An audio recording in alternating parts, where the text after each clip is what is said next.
sur les chapeaux de roue. Bonjour à tous. Bonjour. Ah, c'est bon, ça marche, formidable. Et bonjour à toutes et à tous. Alors, je ne vous vois pas tous, on ne voit que les panélistes parce que nous sommes en mode séminaire, mais je tiens à remercier les 43 personnes qui sont avec nous en cette heure fort matinale. Il est 17 heures au Japon, c'est pour ça qu'on a dû commencer un petit peu tôt en France. Je me présente, je m'appelle Guillaume Gobert, je suis l'attaché audiovisuel à l'ambassade de France au Japon. Et je suis à ce titre en charge de toutes les questions relatives à la musique. Et donc, j'ai le plaisir de lancer ce séminaire que nous avons organisé avec nos amis du CNM, ici représentés par Benjamin. Je précise aussi que j'ai une collègue qui m'aide sur évidemment les questions de musique ici, qui s'appelle Sakura. Alors, elle est parmi les spectateurs, vous ne pouvez pas la voir, mais sachez voilà, on a deux personnes ici qui peuvent répondre à vos questions sur la musique. Je vais peut-être commencer rapidement par présenter vraiment en deux mots le travail de l'ambassade et puis ensuite je passerai la parole à Benjamin qui pourra présenter à la fois l'action du CNM et nos panélistes que vous voyez déjà et que je remercie d'avance de leur participation aujourd'hui. En deux mots, qu'est-ce que fait l'ambassade de France au Japon et l'Institut français du Japon puisqu'on est la même entité dans le domaine de la musique, principalement de l'accompagnement et de la mise en relation au niveau professionnel. Donc, ça peut être par exemple avec des séminaires d'information comme celui d'aujourd'hui. Ça peut être également à travers des séances de matchmaking, de pitch, comme celui qu'on organise demain. On organise également des mobilités professionnelles, c'est-à-dire qu'on envoie des professionnels japonais dans des festivals ou des marchés en France pour leur faire découvrir l'actualité de la musique et leur permettre de rencontrer des professionnels français à cette occasion-là. Et puis, on a également un soutien financier aux collaborations artistiques. Donc, sans rentrer dans les détails, parce que les informations sont disponibles sur notre site, on a décidé depuis cette année, et un petit peu en lien avec ce que le CNM fait et que vous expliquera Benjamin sans aucun doute, on a décidé de concentrer notre action et notre soutien financier, qui est assez limité, il faut bien le dire, dans le soutien de collaborations artistiques entre donc des artistes français et des artistes japonais, parce qu'on est convaincu que les collaborations artistiques, au-delà de leur seule valeur évidemment artistique, ont également sont également une vraie opportunité pour les artistes français et leur entourage de se développer au Japon, en s'appuyant justement sur les artistes japonais, leur connaissance du marché, leur entourage, leurs contacts. Et c'est pour ça qu'on a décidé de focaliser notre soutien là-dessus. Voilà la petite introduction que je voulais vous faire sur l'action de l'ambassade de France au Japon. Et je passe maintenant la parole à Benjamin, qui va faire de même avec le CNM et présenter nos panélistes. Merci beaucoup. Merci Guillaume et bonjour à tout le monde. Ravi de participer à cette table ronde aujourd'hui. Je suis Benjamin Demelemester, chef de projet international au CNM avec l'équipe internationale. Une bonne partie d'entre vous connaissent déjà nos services, mais je le rappelle également donc au CNM, qui est une grande maison et qui soutient la filière musicale en France. Il y a une partie qui concerne l'international à côté de soutien financier à la filière, études, ressources, think tank, CNM Lab, communication, etc., etc. Beaucoup de sujets, soutien aux régions et j'en passe. Mais sur la partie internationale, donc, moi, je m'occupe de musiques actuelles. J'ai des collègues qui travaillent en jazz. Et puis, nous avons des relais et des consultantes et des consultants en dehors de Paris et des collègues qui sont installés à Berlin aujourd'hui. Le sujet, c'est le Japon. Euh, Notre rôle est de collaborer avec, là en l'occurrence avec l'ambassade de France au Japon pour vous donner une mise à jour sur le marché japonais. L'idée d'aujourd'hui, ce n'est pas de vous donner une étude complète, c'est plutôt d'échanger sur les pratiques récentes, ce qui a pu évoluer depuis quelques années dans le développement des musiques made in France vers le Japon. Ce qui est caractéristique dans ce marché aujourd'hui en 2023, 2024 et pour l'avenir et qui a évolué depuis quelques années. Je voulais préciser une chose aussi technique là aujourd'hui avec le webinaire. Si vous voulez, je vais redonner la parole à Guillaume qui va vous présenter en quelques mots une mise à jour sur le marché japonais vraiment rapide. Mais l'idée d'aujourd'hui, ce sera de vous présenter bien sûr les panélistes et d'avoir une conversation avec nos intervenants. Et si vous voulez voir tout le monde en même temps, je vous incite en haut de votre écran, vers la droite, il y a un menu affiché et vous pouvez afficher nos visages et nos écrans en mosaïque ou en galerie si vous souhaitez pouvoir voir ainsi tout le monde dialoguer. Sinon, si vous touchez à rien, je suppose que vous voyez la personne qui parle s'afficher en premier sur votre écran.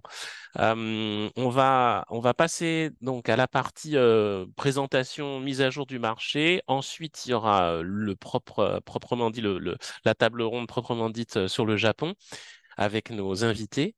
Et on va conserver, n'hésitez pas si vous avez des questions en cours, s'il y a des choses que vous voulez demander à nos intervenants, vous pouvez poser vos questions plutôt dans le chat, puisque vous n'avez pas la parole, vous êtes nombreux et c'est formidable.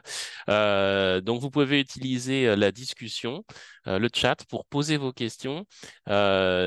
Les collaborateurs, donc l'ambassade Guillaume et Sakura vont réunir les questions et soit, si elles concernent un point précis qui est en train d'être présenté, interrompre et tout de suite poser la question à nos intervenants, soit les garder, si c'est plus généraliste, ou s'il manque des informations qui vous tiennent à cœur, garder ces questions pour la fin, puisqu'on a prévu environ 15 minutes, 10-15 minutes de questions-réponses à la fin de ce dialogue. Donc voilà, n'hésitez pas à utiliser le chat pour dialoguer avec nous. Mais donc tout de suite, je passe la parole à Guillaume.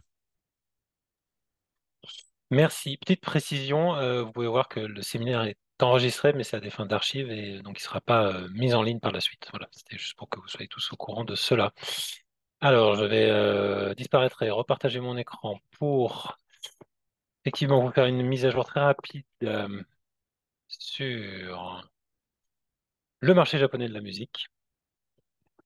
Quelques chiffres, je ne vais pas vous noyer sous les chiffres, et puis vous allez comprendre assez vite que ces chiffres-là, s'ils concernent l'ensemble du marché, ne concernent pas au premier chef les propositions musicales qui peuvent venir de France. Il s'agit toujours du deuxième marché mondial de la musique, même si la baisse du cours du yen a des effets sur le positionnement, enfin sur le classement du Japon dans ce genre de classement.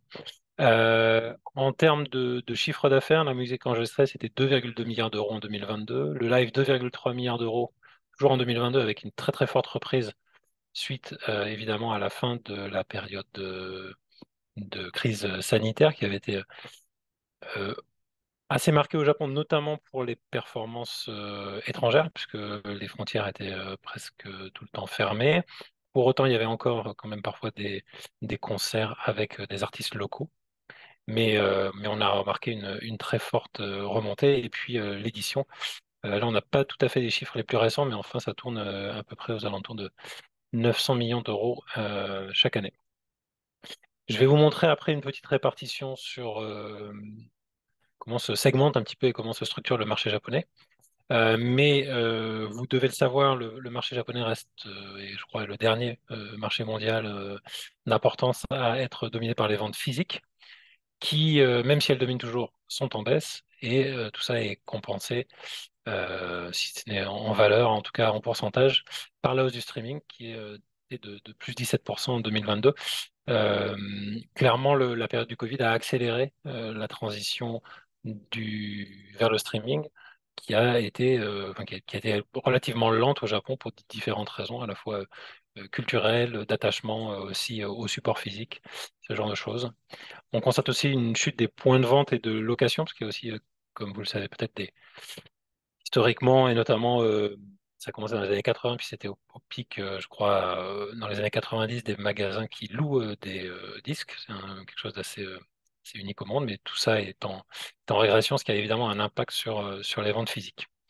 Puis la donnée la plus importante peut-être pour vous, c'est que la part de marché pour les productions locales est de 88%. Ce qui fait, si vous enlevez ensuite la part de marché pour les productions américaines anglo-saxonnes, il reste une part relativement petite pour les autres propositions. Sachant que dans les productions locales, c'est vraiment la pop qui domine, en tout cas par exemple sur le nombre de sorties, ce genre de choses, pop le rock. Et en revanche, pour les sorties internationales, c'est relativement équilibré entre pop rock, jazz et classique. C'est beaucoup plus équilibré que pour la partie japonaise. Et voilà, et donc la structuration du marché japonais, comme vous pouvez le voir, donc on a 66% qui sont des ventes, et comme vous pouvez des ventes physiques, et comme vous pouvez le voir, il y a encore 22% de ventes vidéo, parce que les vidéos, enfin les DVD et les Blu-ray sont encore un produit très prisé ici, notamment pour tout ce qui tourne autour des idoles et des pièces qui sont collector. Donc parfois les gens peuvent acheter plusieurs exemplaires du même Blu-ray, des éditions collector. Il y a même parfois, je crois, des éditions dans lesquelles on peut gagner des choses. Donc les gens en achètent plusieurs jusqu'à trouver la possibilité de gagner un petit peu j'allais dire les billets dorés de Charlie et la chocolaterie. Donc encore 66% de ventes physiques et ensuite le streaming pour 30% et les téléchargements qui à un moment étaient évidemment supérieurs au streaming mais qui sont maintenant vraiment réduits à une part relativement limitée de 3,7%. Je ne vais pas vous donner plus de chiffres que ça, ni à vrai dire vous donner ma lecture du marché, parce que les participants au séminaire le font très bien. Je ne voudrais pas déflorer ce qu'ils ont à dire sur leur propre expérience. Mais si je devais juste donner un conseil un peu général, c'est que, comme vous l'aurez compris, c'est un très gros marché pour la musique, mais un marché relativement fermé pour les propositions étrangères. C'est un pays qui valorise beaucoup le temps long, la fidélité. Donc, si je ne devais qu'un conseil, c'est d'être patient, persévérant et d'investir vraiment du temps et aussi des moyens sur la conquête de ce marché. Mais ça, je pense encore une fois que les participants au séminaire le diront encore mieux que moi. Je regarde juste les questions. Voilà. Je ne crois pas qu'on ait des questions dans le chat sur cette partie-là pour le moment. Mais en tout cas, je passe la parole à Benjamin qui va ensuite modérer les interventions de nos trois panélistes. Merci beaucoup. Merci Guillaume. Je suis certain que parmi la soixantaine de personnes qui est là, il y a forcément quelqu'un qui va se demander, Guillaume, est-ce que cette présentation peut être envoyée? Donc, je pose moi-même cette question tout de suite. Tout à fait, on pourra l'envoyer. Voilà. Et Absolument. Et on vous enverra aussi des liens vers certaines études du marché un peu plus complètes si vous avez à cœur d'éplucher tout ça. En tout cas, et celles qui de- sont en accès libre. Merci. Et deuxièmement, je rappelle donc que pour poser aux questions, il faut écrire dans le chat. Donc, je vois une main levée de Clément. Malheureusement, cher Clément, nous ne pourrons pas t'écouter aujourd'hui. Vous êtes trop nombreux. Tu peux baisser la main et passer à l'écrit si nécessaire, avec plaisir. Donc j'enchaîne en présentant nos invités d'aujourd'hui. Donc cette présentation de marché en fait est un dialogue pour la rendre plus intéressante et humaine. On a proposé vous avez de la chance, vous avez des personnes qui parlent français avec vous aujourd'hui.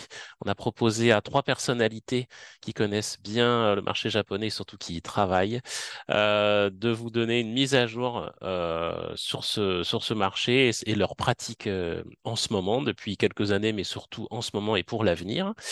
Donc, nous avons avec nous aujourd'hui la joie d'avoir avec nous Yoko Yamada, qui représente aujourd'hui en France depuis plusieurs années Creative Man, un des principaux promoteurs japonais. Yoko, tu as travaillé par le passé, notamment pour le Bureau Export, parmi d'autres activités, mais aujourd'hui, ta fonction est bien celle-ci, de représenter depuis la France Creative Man. Tu es installé en France, donc toi, tu es plutôt du côté matinal de cette table ronde. Nous avons avec nous également Nicolas Ribalet, directeur artistique du festival Sukiyaki Meet the World et organisateur d'événements comme Piano Era et également consultant pour des festivals au Japon, basés au Japon, des festivals comme Kyotophonie. Et donc, ça fait plus d'une vingtaine d'années aujourd'hui que tu travailles au Japon. Et enfin avec nous, Fabien Bonin, fondateur de Nouvelles Collections. la société japonaise que tu as montée, basée à Tokyo. Et depuis, tu l'as créée il y a environ 5 ans. C'est déjà un peu une période anniversaire. Et donc, tu proposes des services d'accompagnement au Japon, plutôt Artist and Label Services, et aussi du booking et du consulting. Voilà. Donc tous les trois, merci beaucoup d'être avec nous aujourd'hui. On va aborder ensemble les conseils, les choses à éviter, les écueils, les bonnes pratiques dans vos domaines respectifs.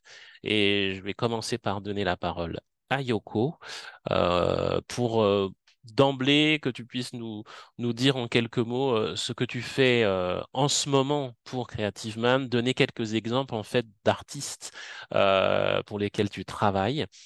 J'ai oublié aussi de préciser que tu étais manageuse, donc cette fois-ci pour un artiste du Japon, mais comment est-ce que tu travailles aujourd'hui en 2023 avec des artistes notamment made in France vers le Japon?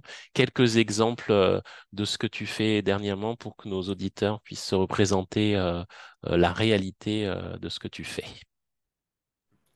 Bonjour.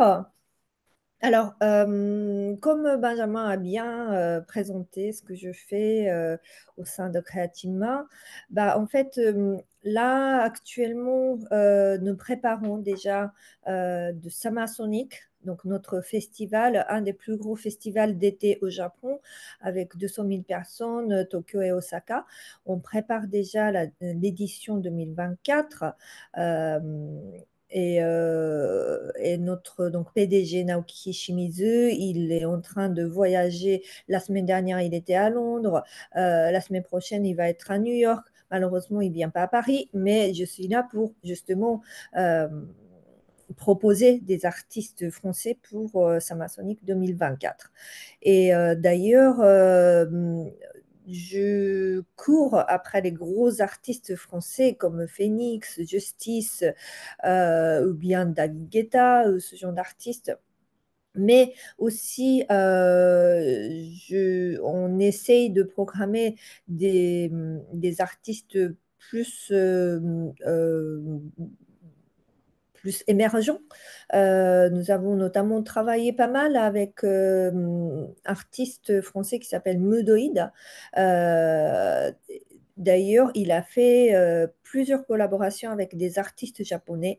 Et donc, l'initiative de l'aide financière de l'Institut français est très pertinent parce que justement, en fait, grâce à une collaboration avec des artistes japonais, Mudoid est venu, notamment Samasonic, il est venu pour la promo, il est venu pour tourner des clips, etc. au Japon.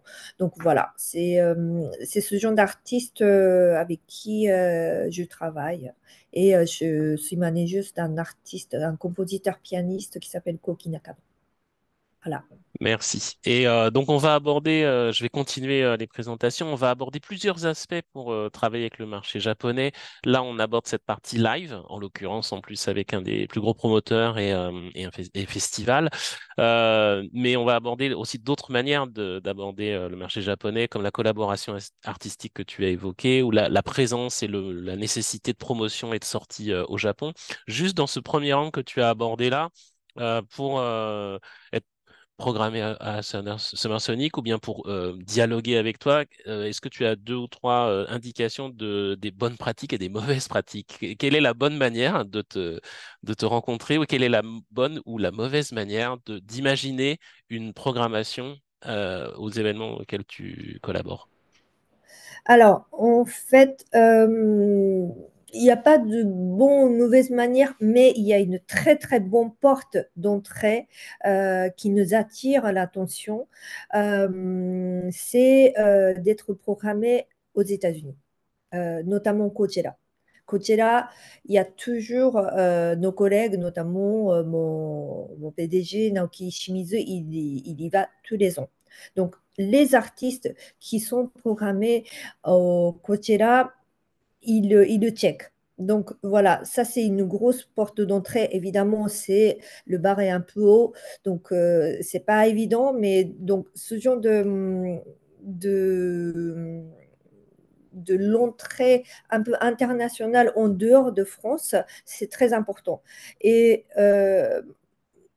moi, quand on parle de mauvaise approche, c'est que quand on me parle tout de suite de cet artiste, il adore le Japon, il adore le dessin animé, il fait la reprise de chansons, de génériques de dessins animés, ce genre de choses, ça ne nous attire pas tant que ça. Donc ça, c'est faire les reprises de dessins animés japonais, pourquoi pas, mais ce n'est pas une bonne porte d'entrée pour Samasonic en tout cas. D'accord. Je profite juste, j'interromps un instant. Comme nous enregistrons pour Archive ce webinaire, en fait, je crois que le chat n'est pas accessible. Donc, si vous voulez poser une question, c'est dans le Q&A. Vous avez le menu déroulant en bas de votre écran. Vous pouvez cliquer sur questions et réponses, Q&A, et c'est ici que vous pouvez indiquer vos questions. Yoko, c'est assez évident, en fait, ce que tu présentes sur notamment les têtes d'affiche et l'influence du marché américain sur le marché japonais, en l'occurrence le fait de jouer à Coachella. Cet été, j'ai vu que notamment il y avait par exemple un artiste comme Kids Return qui avait joué à Summer Sonic. Dans les deux exemples que tu as cités de Mundoid ou de Kids Return, puisque justement ce ne sont pas des artistes qui sont nécessairement allés tout de suite à Coachella aux États-Unis, quel a été le déclencheur pour toi ou pour vous de les programmer? Alors en fait, déjà Kids Return, à Paris, il y avait beaucoup de buzz, donc j'entendais parler, et puis aussi euh, des éléments, ils sont un peu nouveau chuchu de Yves Saint Laurent, ce genre de touche très mode, ça peut attirer l'attention des Japonais. Et notamment Naoki, il avait lu, je pense qu'il a reçu newsletter donc des pros français et il a vu un vidéo de Kit Lita comme ça et il a dit tiens, cet artiste il est intéressant, c'est qui, ça se passe comment en France, et donc voilà, c'est comme ça qu'on a commencé la discussion autour de cet artiste. euh, Mudoïd, c'était plus je je sais plus quel a été vraiment le déclenchement, mais à l'époque, il y avait Wednesday Campanella, artiste japonaise, qui est venue en France parce qu'elle était programmée au festival La Magnifique Society à Reims. Et c'est en venant en France qu'elle a rencontré Mudoïd. Donc voilà, c'était vraiment, il y avait une vraie alchimie artistique entre deux artistes et la collaboration est née comme ça, assez naturellement. Donc voilà, l'approche est assez différente, mais ça peut être quelque chose un peu par hasard, en fait, les rencontres, des choses qui peuvent attirer l'attention des yeux de programmateurs. Ok, donc on voit bien qu'en dehors des Happy Few têtes d'affiche qui tournent dans le monde entier, finalement, c'est ce que tu rappelles Yoko, c'est ce qu'a rappelé Guillaume, et on parlera de ça avec Fabien après aussi. La collaboration artistique et les liens avec des artistes du Japon, c'est quand même la clé en plus du buzz. Je passe la parole quand même à Nicolas auparavant, puisqu'on va continuer sur cet aspect live. Pour que tu nous dises aussi, Nicolas, par rapport à cette longue carrière et expertise que tu as, qu'est-ce que tu fais en ce moment avec des artistes qui seraient, disons, made in France? Je rappelle que l'accompagnement, en tout cas, on propose, ne concerne pas que des artistes de nationalité française, c'est aussi en fait les musiques qui sont produites en France. Mais qu'est-ce qui a pu changer pour toi entre le démarrage des événements que tu programmes et aujourd'hui, en 2023, en 2024, où se porte ton attention pour faire venir des artistes à tes événements? Alors, bonjour à tout le monde. Euh, sur le... Actuellement, je suis dans le débriefing du festival qui a eu lieu en août, mais on est encore dans le débriefing. Et puis, on est en train de lancer, bien sûr, les grandes lignes pour 2024. Comme Guillaume l'a présenté, vu que le marché est encore physique et que moi, je travaille principalement sur les musiques du monde. Le festival, c'est un festival de musique du monde, marché nichissime au Japon. Je suis obligé de travailler avec ceux qui sont au corps de la niche, c'est-à-dire les labels.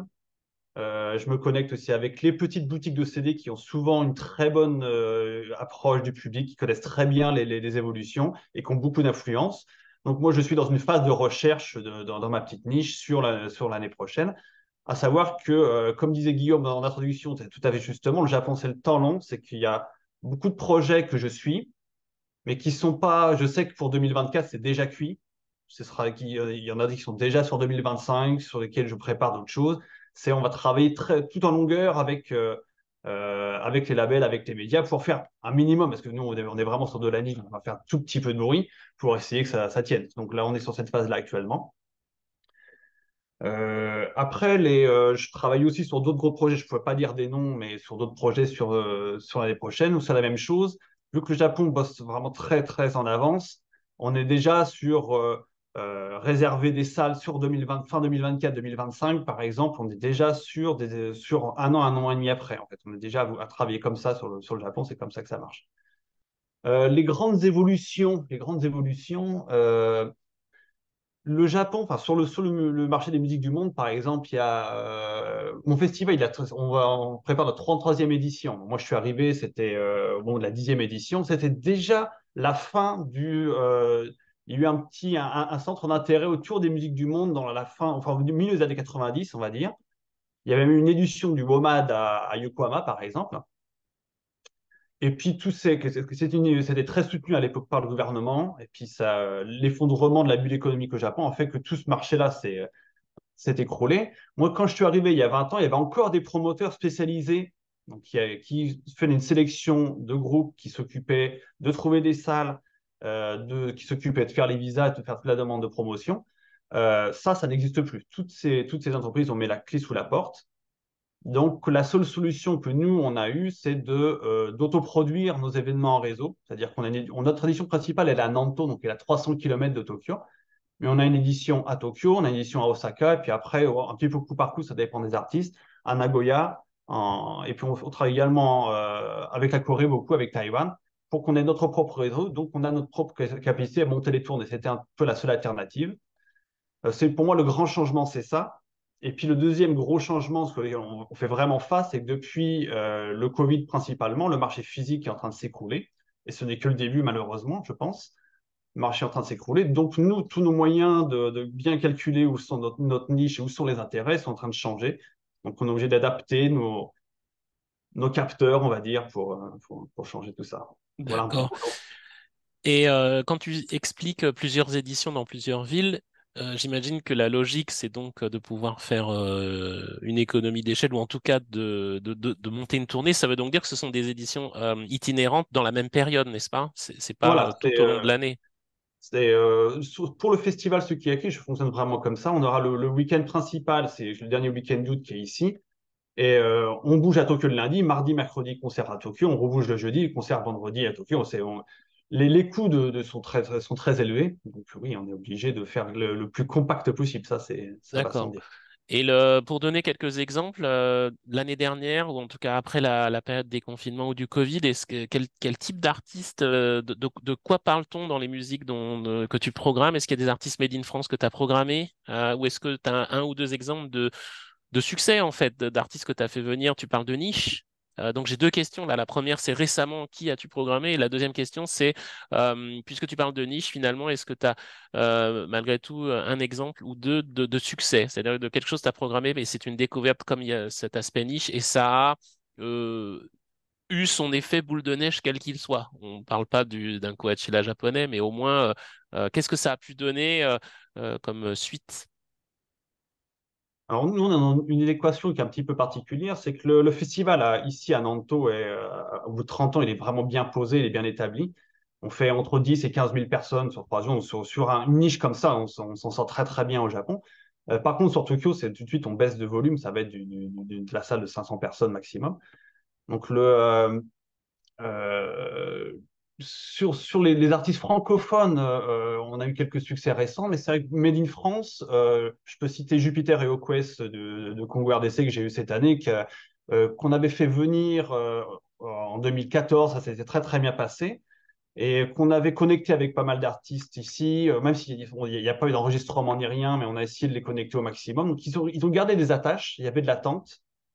Et même, on savait qu'on avait un petit coup de retard parce que leur album est sorti pendant le Covid, mais de toute façon, le Japon, c'est bloqué à ce moment-là. Donc, on les a invités cette année, et ça a très bien marché. Ils ont fait 5 dates au Japon, c'était bien. Après, en termes de découverte, par exemple, j'ai travaillé avec une chanteuse québécoise, avec Clopelgag, l'année dernière, qui n'est pas du tout dans le registre de la World. On n'est plus du tout sur la World, mais qui, nous, ça nous a présenté de faire un focus sur le Québec, par exemple, francophone, qui est complètement hors des radars au Japon. Donc nous, ça nous a permis de les faire parler, par exemple, durant le festival, dans quel environnement ils vivaient, quelle était leur influence musicale, et ainsi de suite. Donc c'était présenté sur un terme d'identité, c'est intéressant aussi. Donc on essaye au maximum de ne pas coller aux anciens standards de la world music qui ne collent plus du tout ici ou qui ne concernent qu'une génération, on va dire, de personnes de 5, 60 ans, mais qui ne concernent pas la jeune génération. On essaye d'ouvrir le panorama du monde au maximum sur ce qu'on fait. Ok. Avant de passer juste la parole à Fabien, une dernière question. Dans les deux exemples que tu as cités, Jupiter et Quest par exemple et Clopelgag, j'aimerais comprendre si, au-delà de l'aspect sortie, s'il y a une promotion qui est faite, de la promotion qui est faite, et streaming ou sur les plateformes, est-ce que toi, tu as ce rôle pédagogique ou en tout cas de, de promotion? Comment incites-tu ton public, le public des événements, à découvrir ces artistes-là en particulier, si jamais ils sont inconnus et qu'ils n'ont jamais venu au Japon? Et j'aimerais juste savoir, est-ce que tu dis des choses à propos de ces artistes particulièrement au Japon? Comment est-ce que tu les présentes en fait? Ou est-ce que ton événement est suffisamment identifié et le public fidèle à la découverte que, entre guillemets, il viendrait les yeux fermés? J'aimerais juste comprendre comment tu les présentes, ces artistes-là, en fait. Nous, on a en gros un tiers du public qui vient tous les ans. Donc là-dessus, on est identifié. Sur ce marché, les musiques du monde, on est identifié, mais ça ne suffit pas à faire vivre le festival. Donc, nous, évidemment, on ne peut pas se permettre de juste annoncer le programme et puis après vivre dessus. On travaille vraiment en amont avec les labels, principalement, même si c'est en perte de vitesse, on reste obligé de travailler un peu comme ça, avec les médias. Mais en gros, on fait le travail d'un attaché de presse, une profession qui n'existe pas au Japon. On est obligé de prendre cette position-là moi, je ne valide la programmation d'un artiste que quand je suis sûr que et un label japonais va sortir avec articles et ainsi de suite, quelque chose au Japon avant la venue. Si je sais que quelques radios vont accepter de me faire des programmations, sinon je pars à l'aveugle. Donc ça, je ne le fais pas. Merci, Nicolas. Vous avez des spécificités, des expertises différentes, donc ça, c'est pas tout à fait du dialogue ou de la conversation, mais j'essaye de pas trop faire attendre Fabien. Néanmoins, s'il y a des réactions entre vous, n'hésitez pas à ajouter des choses sur ces informations. Fabien, à toi la parole. Parle-nous, si tu le veux bien, d'une autre manière de se développer au Japon qui n'est pas tout de suite avec le live, mais la collaboration artistique. Est-ce que tu as des exemples récents de projets de collaboration qui portent leurs fruits ou vont le faire? Hmm. Oui, alors bonjour à tout le monde. Moi, j'ai principalement travaillé depuis 2 ans avec un groupe français qui s'appelle Funk Industry. Donc, on a commencé à travailler ensemble à distance pendant que le pays était fermé en pleine pandémie. Et le travail s'est basé en fait sur principalement du digital, de sortir des singles, de faire exister le projet avant d'envisager toute venue en fait au Japon. Bon, le pays était fermé, de toute façon, on n'avait pas trop le choix. Le groupe ne pouvait pas venir, mais dans mon positionnement ici sur les services que je peux proposer, c'est vraiment d'essayer de créer en fait un profil au Japon pour des groupes étrangers, français, ou artistes qui n'en auraient pas du tout, en fait. Et d'envisager le live, en fait, vraiment, pas en dernier recours, mais après, justement, tout ce travail de développement. Donc, on a axé sur le digital, on a sorti des singles, et rapidement, c'était un groupe, en fait, qui avait reçu de l'intérêt du Japon naturellement, en fait, sans l'avoir causé ou généré, parce que des groupes de danse, de locking, en fait, reprenaient leurs titres, faisaient des chorégraphies, des concours. Il y avait beaucoup de vidéos sur YouTube qui, voilà, ils ont découvert ça et ont voulu justement utiliser tous ces signes positifs qui venaient du marché ici pour voir ce qu'on pouvait, ce qui était possible de faire en fait. Et donc, la première chose qu'on a fait, en fait, c'était une vidéo collaborative. Alors, ce n'était pas un titre de collaboration, c'était un titre de Funk Industry, mais ils ont demandé donc à tous ces groupes de locking et de danse d'intervenir, d'envoyer des chorégraphies, des vidéos de chorégraphie qu'on a montées, en fait, enfin, qu'ils ont montées en France et qu'on a sorti en plus du single en question.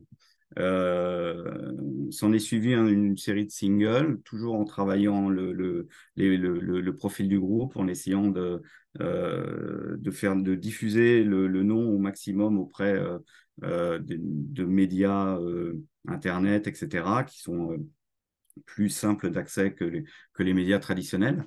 Et assez rapidement, on est venu à l'idée de tenter des premières collaborations. On a fait une première collaboration en fait avec un artiste qui a des origines japonaises, camerounaises et françaises, mais qui est basé à Tokyo, qui s'appelle Jua. Et c'était assez simple en termes de communication, puisqu'il parle français évidemment et aussi. Et donc, ça a été un single, c'est sorti également en single. On a fait un clip aussi en remote. Euh, et ce dont on a pu s'apercevoir, c'était que les plateformes japonaises étaient sensibles au fait qu'il y avait un artiste japonais qui intervenait sur un titre. Et là, d'un seul coup, le traitement en fait du titre en question était complètement autre qu'un titre qui viendrait de l'étranger, qui viendrait éventuellement des playlists internationales, mais qui sont très compétitives, donc il y a très peu de place. Or là, le titre en question est rentré dans des playlists purement japonaises, d'Apple Music Japon, de Spotify Japon, d'Amazon, etc. Et on a tous été agréablement surpris, je dois dire. Et c'est ce qui nous a poussé en fait à aller plus loin dans ces idées de collaboration. Donc de là, on a faire des remixes par des producteurs, des artistes japonais. Et on a fait une autre collaboration qui est arrivée assez rapidement avec un artiste qui s'appelle Wes Atlas. C'était un featuring, et là, ça s'est très très bien passé aussi. C'est le titre le plus streamé de Funk Industry actuellement. Et de là, il y a eu un projet un peu ambitieux qui est venu du groupe, qui est aussi fan de City Pop. Et donc, c'est un style qui vient des années 80, c'est un peu la bande-son des années 80 du Japon, très, très de pop américaine, mais aussi très teinté de soul et de funk à la sauce japonaise. Et il y a eu un espèce de revival récemment, enfin qui continue actuellement sur ce genre musical. Et là, on a fait un EP en fait de collaboration qui est sorti en juin dernier avec 5 artistes japonaises sur 5 titres originaux en fait. Et le groupe est venu au mois de juin en tournée. J'ai monté cette tournée. Et c'était vraiment leur venue, c'était l'aboutissement en fait de tout ce travail de 2 ans en fait de développement, de création de profils, de rencontres, voilà, avant vraiment de préparation, avant d'arriver en fait au Japon et de se confronter au live, etc. Parce que la difficulté du live au Japon, c'est que c'est pas si difficile d'y jouer, de trouver des opportunités dans les live house. C'est payé à l'anglaise, donc quand on est un groupe étranger qui n'a pas de public, qui n'a pas de profil, on ne peut pas demander de garantie, etc. Donc, il y a éventuellement un pourcentage sur la billetterie qui est reversé en fait au groupe. Mais si vous ne faites pas de payant, il y a rien du tout au bout, quoi. Et j'ai vu beaucoup d'artistes étrangers et aussi français venir en fait en tournée ou sur les concerts à Tokyo pour jouer devant assez peu de public. Et c'est vraiment ce genre de modèle que je voulais pas en fait reproduire. Donc on l'a fait vraiment à l'inverse. Ok, et puis bah, je peux aussi citer un des projets pour lesquels on collabore, pour le coup, Fait. puisqu'on a lancé en début d'année dernière un projet de collaboration artistique fort en fait de cette expérience-là, sans abandonner le live, sans abandonner les festivals et la recommandation. On continue à échanger pas mal avec Yoko et Nicolas ou d'autres personnes éventuellement, mais on s'est dit, est-ce qu'on peut pas porter notre attention sur la collaboration? Et donc, on a lancé, il y a donc en début d'année de cette année, un appel à candidature. Et l'idée, c'était de faire différemment des autres pays avec lesquels on fait des collaborations artistiques. La plupart du temps, on fait des songwriting camps ou des résidences dans la vraie vie, in real life. Pour des raisons évidentes budgétaires, hein, c'était pas vraiment possible de l'envisager comme ça. Et puis surtout, je pense que vous l'évoquerez, vous trois, à un moment donné, il y a une manière spécifique de s'adresser au marché, aux professionnels du Japon. Ça se fait pas de la même manière qu'on peut le faire avec des professionnels en Allemagne ou en Belgique. Donc, on s'est dit, donnons-leur le choix à eux et à elles. En gros, ne choisissons très peu nous-mêmes et donnons-leur la carte blanche. Donc, le format qui était nouveau pour nous, parce on n'avait pas fait ça auparavant, c'est de proposer à des associations de producers au Japon une shortlist d'artistes qui ont proposé leur candidature et que dans cette liste-là, ce sont nos partenaires japonais qui ont fait un matching d'artistes japonais pour les combiner et faire de la collaboration artistique. On a publié récemment les artistes qui ont été choisis.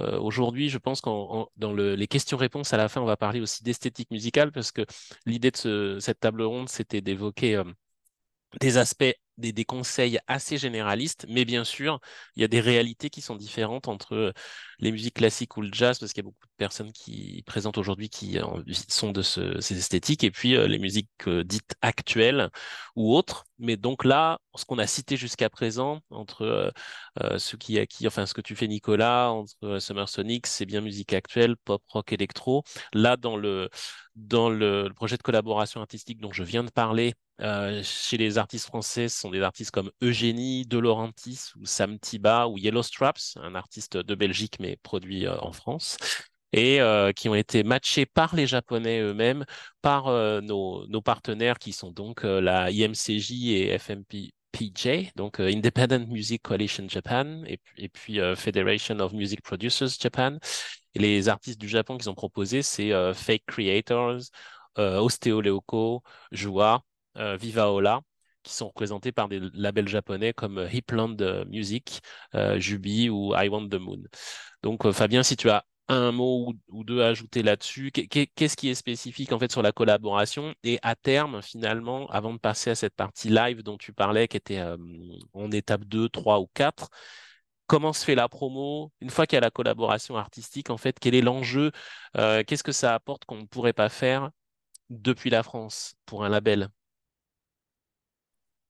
Euh, L'intérêt de la collaboration, c'est aussi de créer des liens, des relations entre les artistes qui ne seraient pas rencontrés naturellement. Et je pense que c'est vraiment très important par rapport à un territoire comme le Japon, qui est lointain, où ça coûte cher de venir, etc. À partir du moment où on a un système d'échange, parce que la collaboration, c'est ça, c'est aussi un système d'échange. Et les artistes japonais sont évidemment intéressés pour avoir de l'exposition aussi à l'étranger. Donc, à partir du moment où ce système d'échange fonctionne bien, qu'il y a un espèce d'équilibre comment dire, va s'appliquer, ne serait-ce qu'en termes de promotion sur les SNS, de manière assez simple, on peut partager les fanbases, on peut faire des posts de part et d'autre qui s'adressent à nos marchés et nos publics respectifs, nos fanbases respectives. Et ça fait déjà, enfin, c'est déjà assez efficace quand ça marche, quand c'est bien fait, en fait. L'accès aux médias ici au Japon est vraiment très difficile parce que c'est les médias traditionnels. Il faut vraiment avoir un profil pour y avoir accès ou avoir une notoriété internationale, comme l'expliquait Yoko tout à l'heure. Et quand on parle d'international ici au Japon, c'est les États-Unis. Pour le reste, ça compte pour du beurre. Éventuellement l'Angleterre.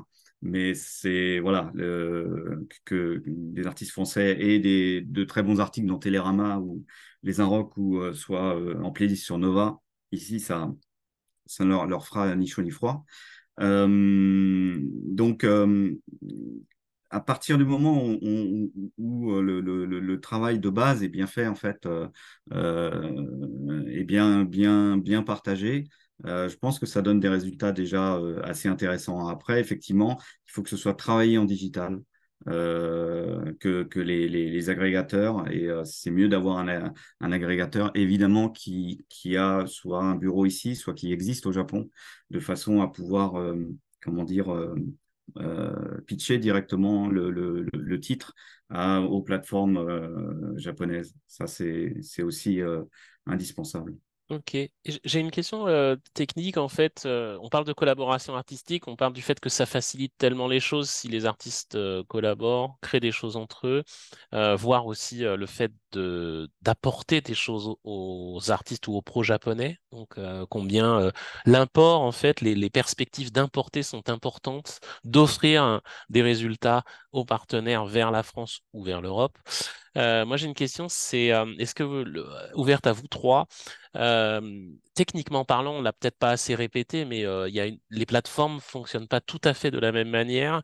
On n'est pas comme dans le cas de d'autres pays en Asie où elles sont toutes différentes, mais néanmoins, tu citais Fabien Apple Music, qui était une plateforme importante côté streaming. Ma question, c'est comment les artistes peuvent communiquer entre eux quand ils s'apprécient et comment une collaboration peut naître d'un intérêt. Tout bêtement, en France, les artistes ont un entourage, l'industrie, le secteur musical français est structuré avec label, édition, management, etc. L'artiste en direct avec son profil éventuellement. Euh, Côté Japon, si un artiste de France est intéressé, aime et influencé par des artistes du Japon, est-ce que la relation est directe via Instagram, ou via Facebook? Comment ils communiquent entre eux en fait? Avant même que les pros derrière eux euh, les incitent à se rencontrer. Si je peux parler, en fait, aujourd'hui, effectivement, entre les artistes, ils se communiquent sur le DM de Instagram ou Facebook, ça arrive assez souvent. Mais il faudrait quand même mettre un petit point d'interrogation par rapport à DM de Instagram. C'est pas forcément vu par les artistes. Ça peut être surtout les managers japonais, ils le gèrent en fait les comptes Instagram des artistes. Donc ça tombe pas forcément toujours sur les artistes. Donc ça c'est il ne faut pas croire que quand on écrit ADM, on tombe sur les artistes, mais ça arrive finalement assez souvent entre les artistes. Mais dans nos cas que j'ai fait, ça passait d'abord entre les managements japonais et français. Ok. Oui, en fait, on se représente, c'est assez évident pour les professionnels de la musique, surtout en France, mais on se représente pas toujours la manière de qui est derrière, en fait. Et parler de collaboration, c'est bien, mais aujourd'hui, les artistes ont une impulsion essentielle, donc il faut déjà qu'il y ait quelque chose qui se passe entre eux. Peut-être on va bientôt passer aux questions-réponses parce qu'il y en a pas mal, si ça te va, Guillaume, mais auparavant, je voulais encore donner la parole à Nicolas. Par rapport à ce sujet de collaboration, est-ce que c'est aussi quelque chose qui est réaliste côté live? Parce que là, on a parlé en fait de sortie de titres, voire même de danse. Je trouve ça assez génial, l'exemple de Funk Industry sur la réutilisation de la musique pour le locking, pour la danse, et qui donne lieu à des vidéos, à quel point l'aspect vidéo est viral et nécessaire. Côté spectacle, en fait, je pense que cette question correspond à ce que tu fais ou à ce que tu peux voir passer. Ça arrive? Est-ce qu'il y a des bons exemples comme ça de bon, se payer le luxe d'une résidence au Japon ou bien en France? C'est peut-être pas très réaliste, mais néanmoins, est-ce qu'il y a des collaborations qui se font aussi dans ce sens-là que tu as vu passer? Moi, je travaille, enfin, je manage un groupe qui s'appelle les Minyu Crusaders, donc qui font, on va dire, de la cumbia revisitée au japonais, et qui se sont produits, qui se sont rencontrés sur le Fuji Rock, donc un gros festival au Japon. On était en backstage ensemble. Euh, donc, ils décident au moment d'enregistrer leur premier album, ils demandent au leader de Frete Cumbiero, donc un groupe de Colombie, de leur mixer l'album. Ça match. Donc, ils font buzzer un petit peu le groupe en Colombie. Le groupe Les Mignos sont invités en Colombie. Je les fais enregistrer là-bas, 4 titres, avec une équipe vidéo qui a fait 5-6 millions de vues. Et ça fait un petit peu de mousse, à leur faible niveau, mais ça a bien marché. On a vendu énormément de vinyles grâce à ça. Et je les ai fait revenir cette année au Japon en août. Parce que moi, c'est mon fils, on a une capacité de résidence. On a un petit studio, on a des structures d'hébergement. On les a fait refaire enregistrer 4 titres qui vont sortir l'année prochaine. Ça, c'est un genre d'exemple qui marche bien, mais c'est la même chose. On n'est pas parti sur le live. Le live, c'est l'aboutissement. On a commencé d'abord à partir un petit peu, vu qu'il y avait quelque chose qui avait matché. On a essayé de travailler dessus. Tiens, ils sont invités en Colombie, donc il y a moyen de faire un enregistrement pas trop cher parce qu'ils sont 12 sur scène, plus ils sont 7 en Colombie, toi, ça fait des grosses unités. On a sauté sur l'occasion, puis on a développé des choses comme ça, mais ça passe un peu comme ça. D'abord, tester les réactions sur la sortie du son, puis faire un peu de buzz sur les vidéos, sur les SNS, et puis après, sur le live. Ça se calme. On a eu le Covid entre-temps, le projet live est arrivé cette année, donc 4 ans après, mais tout était sold out. Ça avait été suivi, et ça c'est un exemple qui a très bien marché. Ok. Je prends quelques questions à la volée parce on a presque atteint notre heure. On peut encore se parler et se poser pas mal de questions. Tout de suite, on change un peu d'univers musical. Il y a pas mal de questions qui concernaient les musiques classiques, anciennes ou contemporaines. D'après votre expérience, et n'hésite pas d'ailleurs, Guillaume, du point de vue de l'Institut français, si tu vois aussi passer, si tu as des informations sur ces esthétiques-là. Une des questions, c'était quelle est la place de la musique ancienne en particulier, médiévale, Renaissance ou baroque, au Japon? Sachant évidemment que le marché français a une grande variété musicale et pas mal de propositions également dans ces esthétiques-là. Il y a une place pour ces musiques au Japon et par quoi est-ce que ça passe? Est-ce que ce sont des lieux en particulier ou est-ce que ce sont des promoteurs ou des personnalités comme vous? Pour ces musiques-là, c'est quoi le réseau? Alors, je peux répondre brièvement. Moi, j'ai été directeur d'un centre culturel public pendant 15 ans, donc je peux parler de ces réseaux-là. Les principaux promoteurs de musique classique, qui incluraient donc les musiques anciennes, ce sont des promoteurs japonais qui vont démarcher des salles publiques et des marchés publics. Donc, ça se prend sur un temps encore plus long. Ils vont fixer toute leur programmation plus d'1 an à l'avance, vraiment booker le jour, l'heure, les prix dédiés, tout sera booké 1 an à l'avance. Donc, ça sert à rien de démarcher ces salles-là. Elles vous trouveront même pas, elles parleront même pas anglais. Il faut absolument passer par des promoteurs japonais. Il faut les chercher, il faut les trouver. C'est pas trop mon réseau. Mais moi, en tant que directeur d'une salle publique, j'étais inondé de propositions de musique classique. Donc, il y a un marché quand même là-dessus. Guillaume, tu voulais prendre la parole? Oui, je voulais juste compléter. Alors, en fait, malheureusement, c'est Sakura Tsuda, donc, qui est mon collaboratrice et qui est la plus spécialisée sur ces questions-là. Donc, elle m'a fait passer la réponse parce qu'elle est comme elle est dans les spectateurs, elle ne peut pas prendre la parole. Mais me précise que le marché de la musique classique au Japon est mûr, mais que c'est quand même très ciblé sur le classique. Il n'y a pas vraiment le baroque dans le champ de ce qui se passe. Euh, Comme l'a dit d'ailleurs Nicolas, la principale difficulté, c'est quand même que tout passe par des promoteurs et pas en direct par des salles. Que les promoteurs, comme pour tout au Japon, enfin, on n'a pas fait de grande introduction, mais d'une manière générale, la culture au Japon est portée presque exclusivement par l'initiative privée.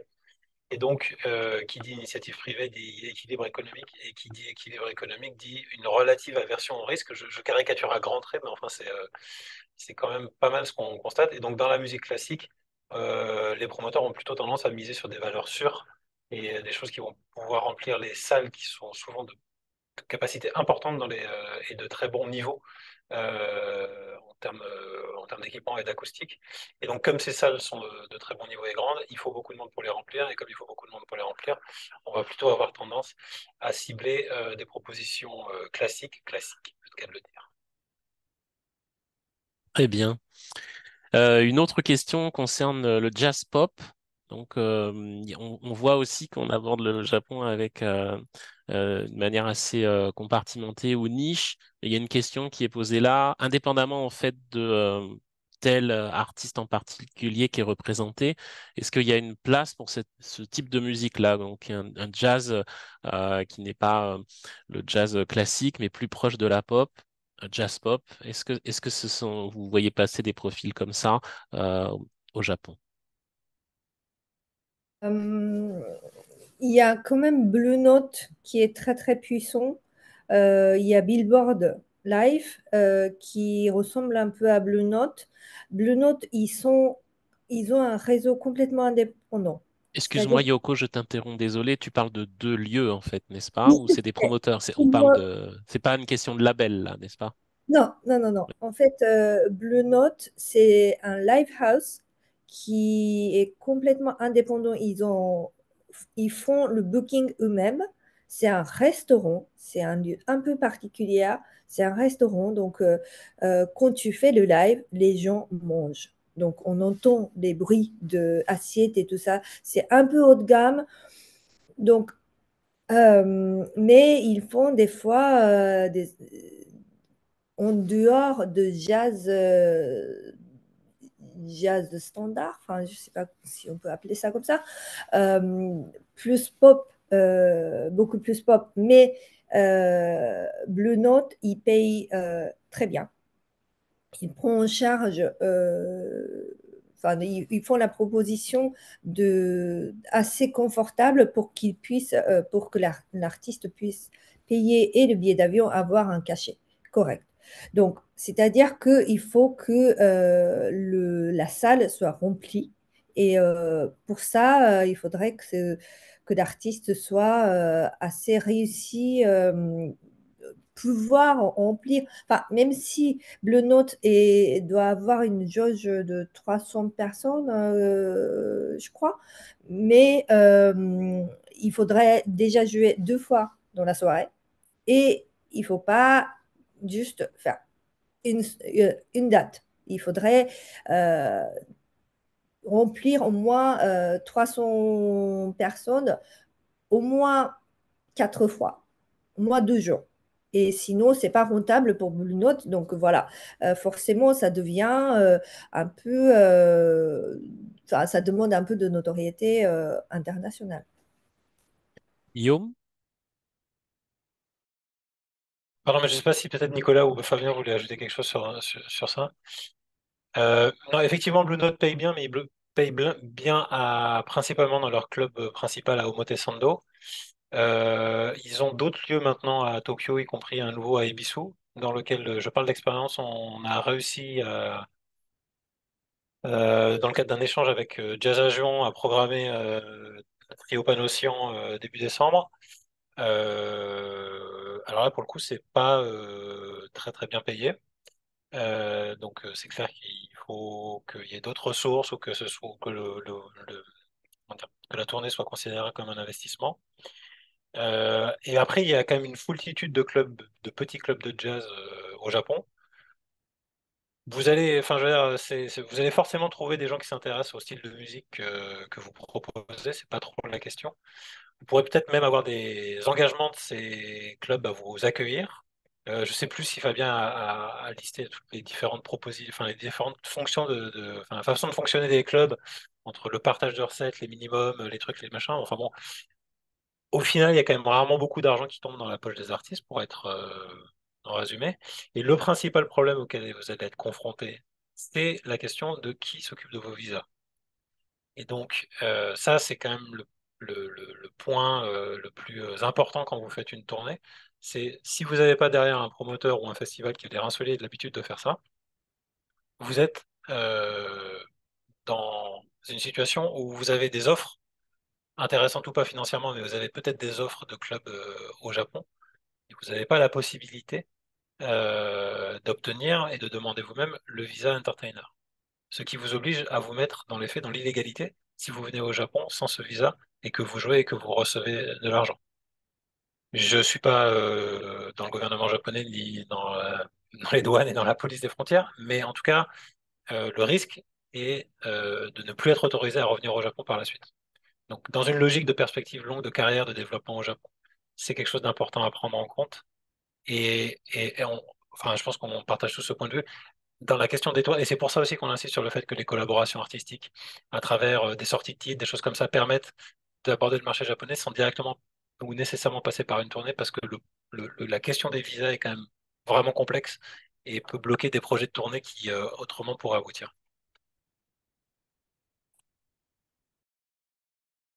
Merci Guillaume. On va bientôt arriver à la fin, mais avant de cela, il y a encore des questions. Il y en a beaucoup.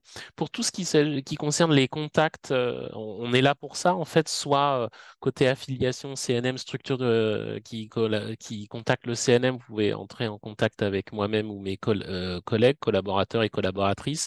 Malheureusement, on n'a pas d'expertise de musique classique renouvelée pour l'instant. On espère que ça sera le cas en 2024, mais côté jazz et musiques actuelles, on est là pour vous renseigner.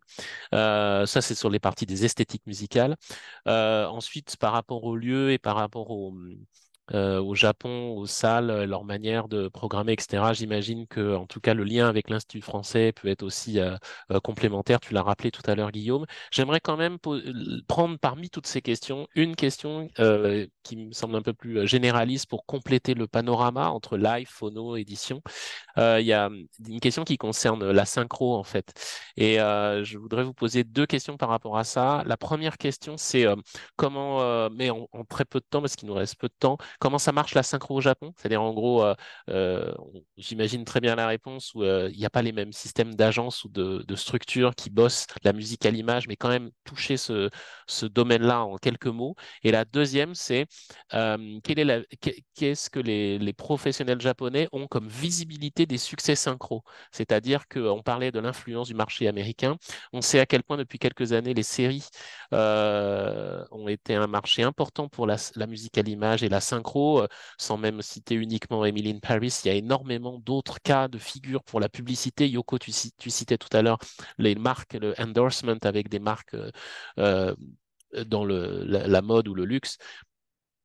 Est-ce que cet aspect-là est aussi rassurant ou en tout cas vendeur pour la présentation d'un projet? À quel niveau le fait il n'y a pas uniquement les followers, il y a aussi la capacité à composer et à proposer de la musique à l'image. En fait, c'est ces deux questions-là. Voilà, je vous les livre pour vous trois. Peut-être que Fabien, c'est un domaine que tu maîtrises aussi et que tu connais bien. Oui, alors moi je fais je suis agent synchro en fait pour des labels, des artistes japonais, mais pour l'étranger.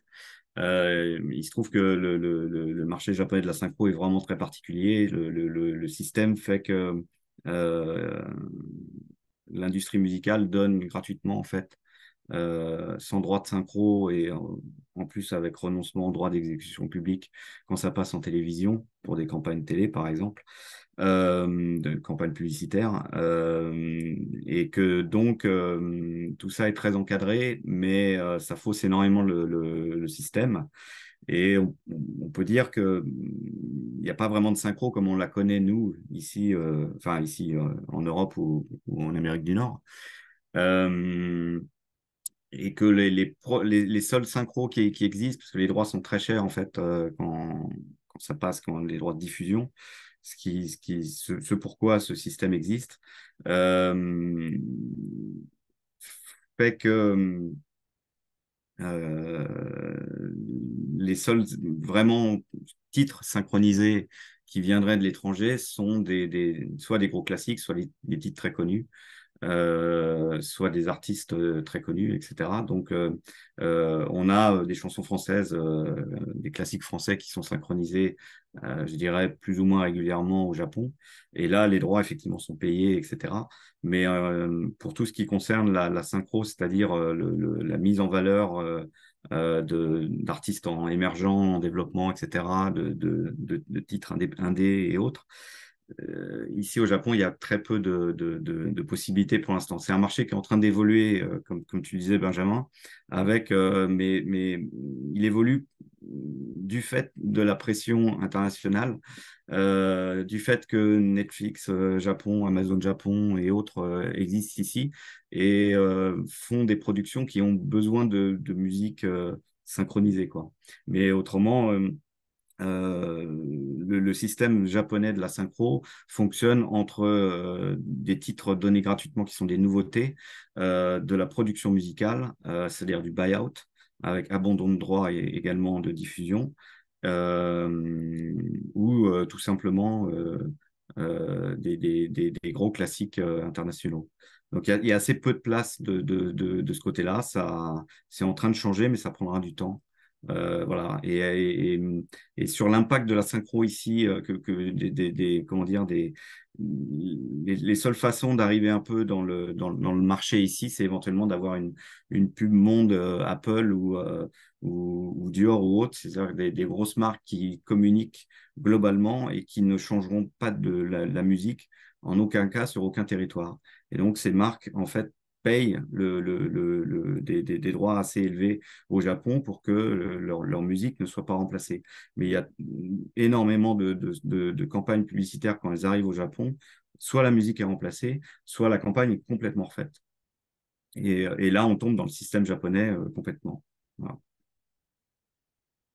Moi, je l'appelle ça l'arnaque. C'est assez... Merci. Merci Yoko. Ça, c'est une réponse directe aussi. Je pioche une dernière question parce qu'on a parlé de collaboration artistique et donc il y avait une des questions, c'était est-ce que les artistes du Japon peuvent être soutenus dans le match retour et le fait qu'ils puissent collaborer avec un artiste de France par exemple. Là aussi, la réponse peut être très directe, non. La France a la chance d'avoir un système de soutien et de subvention et d'accompagnement quand même encore vivant. Je vous laisse en un mot dire que se passe-t-il lors de collaboration et en fait derrière cette question l'aspect concret c'est mis à part des artistes de notoriété ou qui pourraient se le permettre financièrement quelle est la réalité du fait de pouvoir proposer à un artiste du Japon euh, une tournée en France, venir enregistrer dans un studio en France, à Paris ou ailleurs, à Toulouse ou à Limoux, euh, quel est le quelle est la réalité de l'accompagnement du côté japonais? Il n'y en a pas. Mais en fait, aujourd'hui, on appelle ça J-LOX, c'est ça? Fabien, tu connais? Oui, C'est J-Lo. ça, voilà.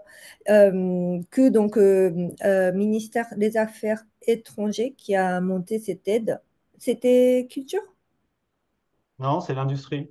Industrie, qui a monté cette aide, qui est une subvention très importante, effectivement, en termes de montant.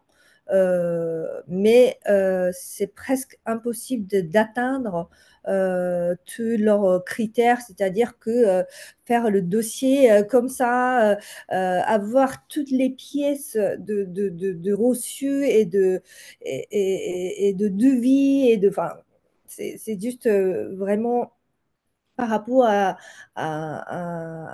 qualité-prix, ça vaut pas le coup. Enfin, ça vaut presque pas le coup, mais en tout cas, il y a beaucoup de Japonais qui essayent et qui sont rejetés aussi. Le J-Lo, c'était le cas avant, là, avant le Covid, et maintenant, ça a été complètement reloadé sur le marché domestique. C'est plus du tout sur l'export, en fait, d'envoyer des groupes. Je pense que puis il n'y a pas grand-chose à faire. La seule carte qui reste un petit peu, c'est la Japan Foundation, mais qui va être c'est le ministère des Affaires étrangères, et qui va être plus sur l'échange. Donc, ils ne soutiennent que les billets d'avion, et il va falloir avoir des conditions, il va falloir au moins 3, 4 concerts. C'est pas uniquement de la création, ça passera pas. Et puis ça va être sur il y a très peu de dossiers qui sont retenus, donc c'est pareil, c'est beaucoup de travail. Il y a beaucoup d'artistes japonais qui sont pas capables de le faire. Moi, je reçois vraiment de demandes pour faire la paperasse justement en leur nom parce que moi, c'est un peu mon domaine, mais ça reste anecdotique et il y a très peu de dossiers retenus. Il y en a une vingtaine, trentaine par an, 40, c'est pas énorme. J'ai posé la question à quelques professionnels de l'industrie japonaise et à chaque fois, ils me répondaient trop compliqué. C'était là, voilà, ça. C'est Ok. une subvention qui est, enfin, le Japon ne subventionne pas trop les projets commerciaux qui sont par principe être censés indépendants. Ils vont soutenir des trucs qui sont plus sur l'échange culturel. Ou, ça va être plus sur une vision culturelle publique. Ok. En tout cas, c'est moins la priorité de notre discussion aujourd'hui, mais c'est super important parce que quand on parle de collaboration, s'il n'y a pas d'aller-retour, c'est un peu vain. C'est une des raisons pour laquelle nous avons commencé avec Fabien l'année dernière à imaginer du à distance, puisque ces collaborations dont nous avons parlé tout à l'heure se font. Il n'y a pas encore eu de rencontre in real life, mais on a commencé par le commencement qui coûte pas trop cher, c'est-à-dire collaborer à distance, y compris pour les enregistrements, les featuring. En fait, j'ai menti, j'ai eu une dernière question qui s'ajoute parce qu'elle est vraiment intéressante. On ne veut pas se quitter sans la poser. Euh, Dans la notion de notoriété, est-ce que les indicateurs de streaming et de réseaux sociaux, ce sont ceux-là qui sont pris en compte, ou bien les indicateurs de vente physique et de presse classique? Quelle est la proportion entre streaming et réseau et vente physique et presse aujourd'hui, en 2023-24? De quoi parle-t-on quand on parle de notoriété, en fait, pour les artistes de France, hein, International. internationaux? En fait, c'est presque étonnant pour les Français, mais enfin, encore aujourd'hui, il y a le Tower Records qui existe un peu partout au Japon. Ils font des showcases. Enfin, donc, il faut au moins avoir une sortie physique. Ça, c'est quelque chose un peu la base de. Enfin, c'est même pas le début de notoriété, mais il faut avoir une sortie physique qui est sortie par label japonais. Donc ça, c'est déjà le premier étape. Ensuite, donc, il faut avoir effectivement le stream et les abonnés, tout ça, c'est important, mais aussi d'avoir une sortie. Moi, je disais avant 10 000 ventes pour faire une vraie tournée au Japon, mais aujourd'hui, 10 000 ventes, ça n'existe plus. Mais au moins, 3 000, 5 000, ça serait bien pour monter une vraie tournée au Japon. Ok. Ah, Fabien, vas-y. Oui, ouais, je voulais juste dire aussi que quand on regarde le stand des merchandising de tous les artistes japonais, qu'ils soient vraiment indépendants ou plus grands, enfin plus établis, il y a toujours beaucoup de CD. Quand Funk Industry, par exemple, est venu au mois de juin l'année dernière, ils sont venus avec des vinyles, etc. On avait juste un peu de CD et les CD sont partis très très rapidement. On était vraiment très surpris. Mais c'est voilà, si vous venez en tournée au Japon, venez avec des supports physiques, dont des CD. Et n'oubliez pas de les déclarer aussi à la douane à l'arrivée, parce que c'est des choses sur lesquelles vous pouvez être questionné si les valises sont ouvertes.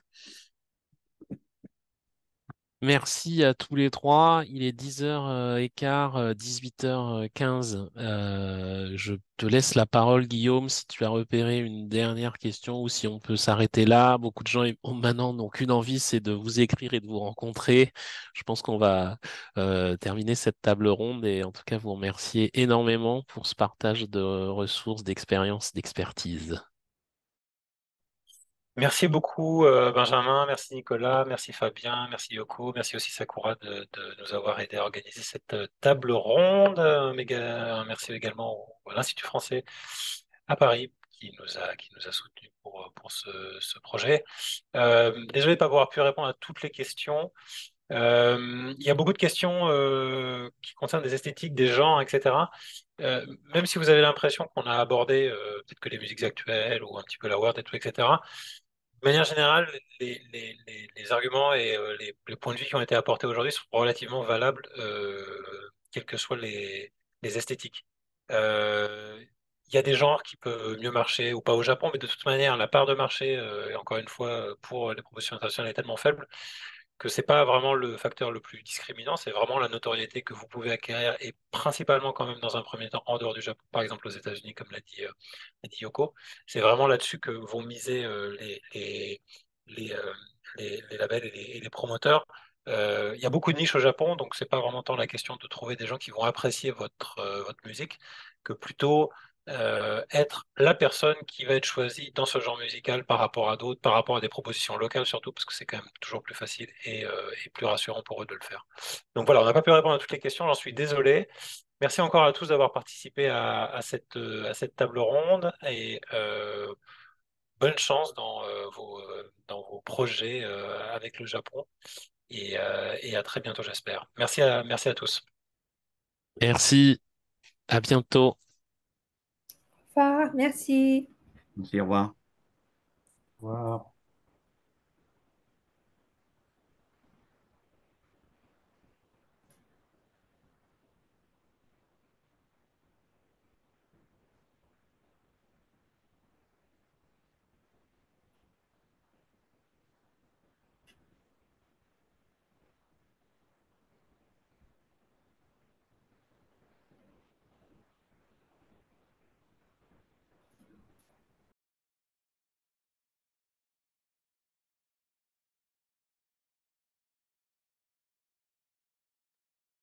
Et voilà, est-ce qu'il reste encore... Oui, il y a encore quelques spectateurs, on va attendre qu'ils se déconnectent. Il nous entend? Oui.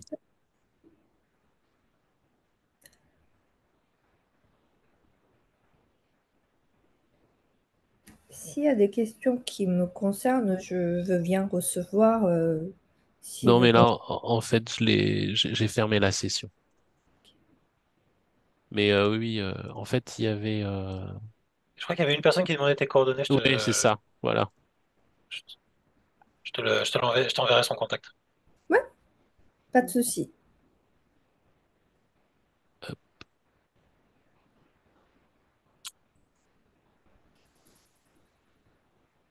Et voilà. Bon, bah, merci. Euh, je pense on a réussi à faire le tour. C'était un enjeu quand même parce que vous êtes différents, mais Bon. on a pu aborder plusieurs sujets, c'est quand même pas mal. Il y a encore une personne en ligne, je crois, non? Ou Bah, en c'est parce fait, qu'il je il y a marqué. vois une personne en ligne, mais dans spectateur, je vois zéro. Donc, Ah, peut-être que ok, c'est un bug d'affichage. ok. Pardon. En tout cas, On a perdu Fabien, par contre. Si Anissa est Fabien, il s'est encore là, reconnecté en ouais, ouais, spectateur. je le remets. Si Anissa est encore là, bonne journée, Anissa. Nous allons rester entre nous. Vous pouvez quitter ce webinaire. Voilà. Normalement, c'est bon. Tu peux arrêter l'enregistrement aussi, peut-être. Ah oui, juste.